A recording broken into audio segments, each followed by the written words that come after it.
Welcome back to my channel. இன்றைக்கி ஒரு டேஸ்டியான ப்ரான் மசாலா எப்படி பண்ணலான்னு நம்ம பார்க்கலாம். இதுக்கு முதல்ல தேவையான இன்க்ரீடியன்ட்ஸ் நம்ம பார்க்கலாம்.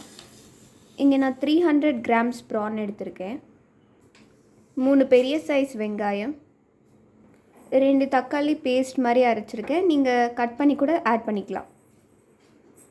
கொஞ்சமாக ஜிஞ்சர் கார்லிக் பேஸ்ட், தனியாத்தூள், ஜீரகத்தூள், கொஞ்சமாக பெப்பர், ஜீரகம், கொஞ்சம் சோம்பு.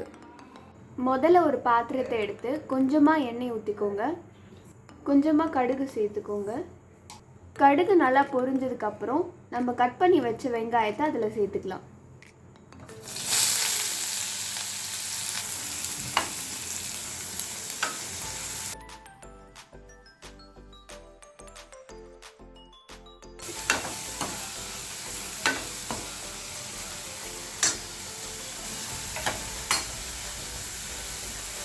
கொஞ்சமாக சோம்பு போட்டு நல்லா மிக்ஸ் பண்ணிக்கோங்க.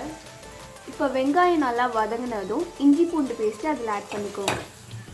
அப்புறம் 3 பச்சை மிளகாய் நீட்டாக கட் பண்ணி அதில் ஆட் பண்ணிக்கோங்க. ஒரு கொத்து கருவேப்பிலை ஆட் பண்ணிக்கோங்க.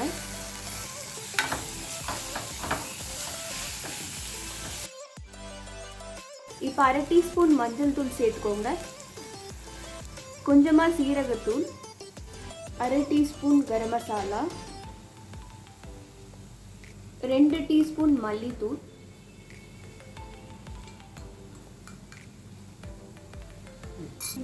கடைசியாக காரத்துக்கு ஏற்ற மாதிரி மிளகாத்தூள் 1லேருந்து 2 ஸ்பூன் வரைக்கும் ஆட் பண்ணிக்கோங்க. ஸ்டவ் சிம்மில் வச்சுக்கோங்க, ஹை ஃப்ளேமில் வைக்காதீங்க.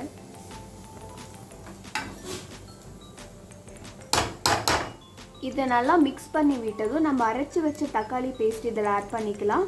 நீங்கள் பேஸ்ட்டாக இல்லைனா கட் பண்ணி கூட இதில் சேர்த்துக்கலாம்.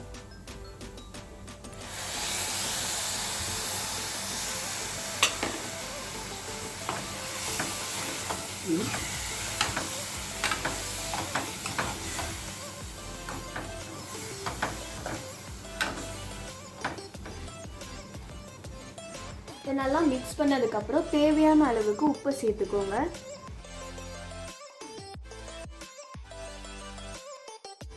இதையெல்லாம் சேர்த்துட்டு இப்போ மூடி வச்சு நம்ம வேக வச்சுக்கலாம். இதை ஒரு 2 மினிட்ஸ் மூடி வச்சா போதும். இப்போ பார்த்தீங்கன்னா நம்ம மசாலாவோட பச்சை வாசனை எல்லாம் போய் எண்ணெயெல்லாம் நல்லா பிரிஞ்சு வந்திருக்கு. இப்போ நம்ம இதில் ப்ரான் சேர்த்துக்கலாம்.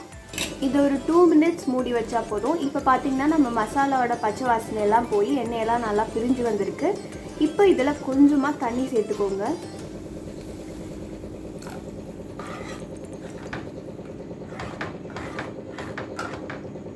இது 2 நிமிஷம் கொதிக்கட்டும். இதுக்கப்புறம் நம்ம ப்ரானை ஆட் பண்ணிக்கலாம்.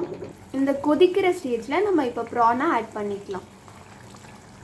வேகும்போது ப்ரான்லேயே கொஞ்சம் தண்ணி இருக்கிறனால உங்களுக்கு கிரேவி நல்லா திக்காக வேணும்னா தண்ணி ஆட் பண்ண வேணாம். கொஞ்சம் லிக்விடாக வேணும்னா அதுக்கு ஏற்ற மாதிரி நீங்கள் தண்ணி ஆட் பண்ணிக்கலாம். ப்ரான் சீக்கிரமாக வெந்துடும், அதனால ஒரு 8 to 10 மினிட்ஸ் மட்டும் வேக வச்சா போதும். ஒரு 5 மினிட்ஸ் மூடி வச்சுருங்க. உங்களுக்கு இந்த மாதிரி குழம்பு மாதிரி வேணும்னா இந்த ஸ்டேஜ்லேயே நீங்கள் கொத்தமல்லி தூவி ஆஃப் பண்ணி வச்சிடலாம். எனக்கு கொஞ்சம் நான் கிரேவி மாதிரி பண்ணுறனால இன்னும் கொஞ்சம் சிம்மில் விட்டு கொதிக்க விடுறேன்.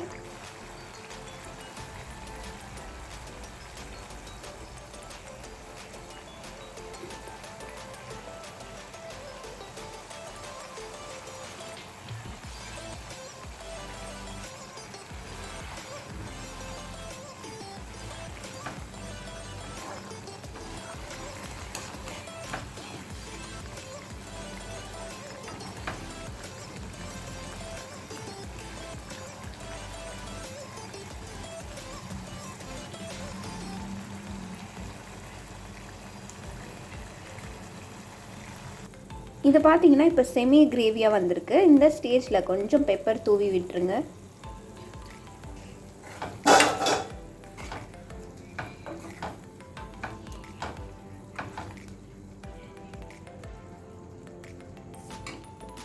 இப்போ லாஸ்ட்டாக கொஞ்சமாக கொத்தமல்லி இலை தூவிட்டு இறக்கி விட்டுருங்க. அவ்வளோதான், உங்களோட சூப்பரான ப்ரான் மசாலா இங்கே ரெடி ஆகிடுச்சு.